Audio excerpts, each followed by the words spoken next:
Being a guitarist kinda sucks. We work really hard for not that much recognition. You can easily grind away decades of your life trying to reach the level of player you want to be and still never be satisfied. So when the lead guitarist in the world's biggest band said this, I hate to say it, but non-musicians, who are the majority of the fucking listening world, they are not going to remember guitar solos. Kinda feels like a kick in the dick.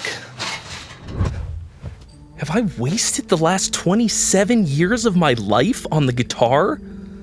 Should I just cut my losses and stop practicing altogether? Do we all need to quit chasing the shred dragon?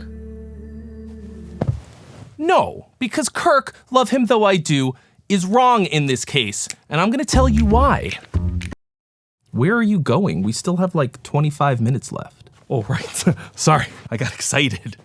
If you watch this channel, then you know that I love catchy music and memorable songwriting, and I think that it trumps technical ability 100% of the time, even in highly technical music like tech death or prog metal. But isn't it also silly to think that every single part of a song has to be this unforgettable hook? In fact, our inability to remember every single detail about a song, or even most of it, is what makes it possible to enjoy repeat listens.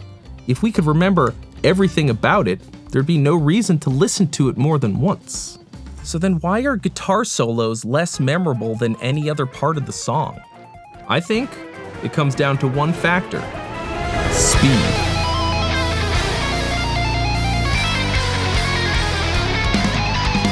I have always hated the idea that playing fast solos always equates to showing off. Oh yeah, like, bro, John Petrucci's just showing off. It's all just scales. There's no feeling.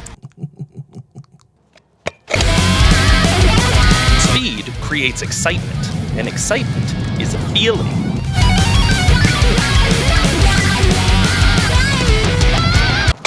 You don't have to be a guitarist to enjoy a crazy fast guitar solo, any more than you have to be a rapper to enjoy Busta Rhymes on Look at Me Now. I don't remember all the words to that song, but it is incredibly exciting. Yeah, you're also not gonna remember every single detail of a car chase scene in a movie, but that doesn't mean it's not worth putting it in there. As I've said in many videos in here and in my songwriting course, songs are stories. And I think of guitar solos like action sequences. They're very exciting and intense. I love the sound of fast guitar. I love the way that it makes me feel. I'm not interested in impressing anyone. I don't care if anybody thinks I'm amazing at the guitar. I just want to make it sound a certain way and to make people feel that same excitement. So everyone has a threshold of comprehension for music.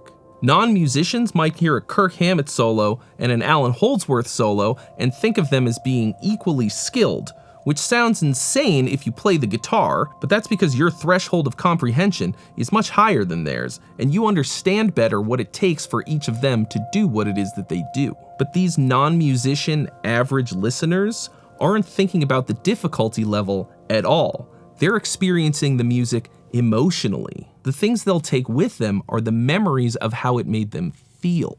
And even if you are a musician, you can think back to what it was that made you want to start playing music in the first place and drove you to grind so hard to get good. It's the same thing. Music makes you feel things. It's a mood-altering drug. So it seems like he's wrong in saying that people won't remember them. They're not going to remember every single note and be able to sing it back. They're going to remember how it made them feel. But it's the next thing that he said in this interview that's the real hard truth. They are gonna hella remember a great melody, and they're really gonna remember a great song, especially a song that's gonna bring them to a different place. But don't you think that illustrates the flip side of guitar skill? These extreme diminishing returns? It's like, because it's so hard to do, we assume that it also must have very high value, but we're out here killing ourselves for the shred for all the wrong reasons. It's just the most work for the least that you'll be doing per song to potentially impress the smallest part of your audience. It's 90% of your practice time for 5% of the song runtime. The amount of work and time that it takes to get even decent is absolutely punishing. And getting really good at guitar solos has maybe the lowest ROI in all of music. It's a skill that has comparatively very little demand, and it's also incredibly thankless. Once you pass that threshold, the audience of people who are going to really comprehend what it is that you're doing on the instrument not only gets smaller, it also gets much more critical. Guitarists are the worst audience for guitarists to have. We're unbelievably critical of each other, incredibly difficult to please, we care about the stupidest shit, and the worst part of it all is how goddamn silly all of it is, because none of us is getting any paid work to shred. It's like, what's the opposite of a circle jerk? It's like a shit-talking rhombus. We all want to be recognized for our genius, for the long hours that we put into honing our craft, and for the artistic expression of our pain and joy. What we want is to be seen. Yeah, but it's like talking to a doctor sometimes. Like, to really understand what they're saying, you kind of have to have a medical degree of your own. Yeah, part of being an artisan of any craft is accepting that it's impossible for most people to truly appreciate and understand what goes into making something at a high level. But playing guitar to try to impress guitarists is a dead end. Yeah, like nobody's gonna hear the 8 hours a day that I put into running scales or practicing sweep arpeggios in the Berkeley practice rooms, the parties that I missed because I was busy working on my technique, the sacrifices that I made. You know, I've often wondered why Kirk, having played in Metallica for 40 years as a professional musician, never really seemed to get any better at his instrument. But it is very clear to me now.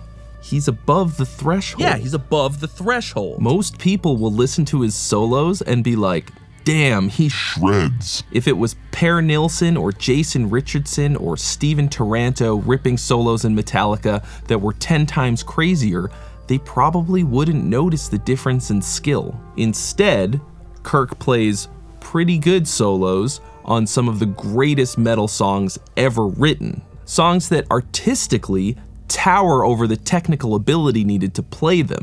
The whole is far greater than the sum of the parts. Yeah, Eddie Van Halen played guitar solos that genuinely blew people's minds. But the reason that Eddie is a worldwide icon and not just a footnote that only guitarists know about is because he played those face melters in unstoppable party bangers. Yeah, he was a songwriter first and foremost. He wrote songs on the synthesizer that were also great. So what it seems like is that if you want people to enjoy and care about your solos, the key is to put them into awesome songs and consider first and foremost how it's gonna make you and the listener feel. And even though most people won't remember every detail of your solo or understand how good you are at your instrument, it's all just part of the experience of the song. A guitar solo is a tool just like any other. You can use it to perfect a song or to absolutely ruin it. But just remember that it's only a small part of the big picture.